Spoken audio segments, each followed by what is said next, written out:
তেলের পিঠা, এটা মানুষদের যেমন পছন্দ তার থেকেও বেশি পছন্দ ভূত প্রেতদের। গ্রামে একটা কথা প্রচলিত আছে যে তেলের পিঠার প্রতি নাকি ভূতদের একটু অন্যরকম আকর্ষণ থাকে। এই ধরেন রাতের বেলা কেউ তেলের পিঠা নিয়ে একা গেলে তাকে তো ভূত ধাওয়া করবেই। ঘটনাটি ঘটেছিল আমার মামার সাথে। সেদিন নানি অনেকগুলো তেলের পিঠা বানিয়েছিল, তাই মামাকে বলল সেই পিঠাগুলো আমাদের বাসায় দিয়ে আসতে। কথা মতো মামাও তেলের পিঠা নিয়ে আমাদের বাড়িতেই আসছিলেন। তখন ভর সন্ধ্যা। মামা অনুভব করে তাকে কেউ পেছন থেকে ফলো করছে। মামা কয়েকবার পেছনে ঘুরে তাকিয়েছে, কিন্তু কাউকেই দেখতে পায়নি। কিছুক্ষণ পর মামা শুনতে পায় কান্নার শব্দ।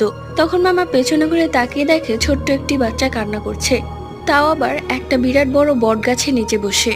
বাচ্চাটির চোখগুলো ছিল অসম্ভব লাল। মামাকে বলছে, পিঠা দিয়ে যা। বাচ্চাটির কণ্ঠ মনটাও বাচ্চার মতো ছিল না। মামা ভয়ে পিঠাগুলো বাচ্চাকে দিয়ে দৌড় দেয়।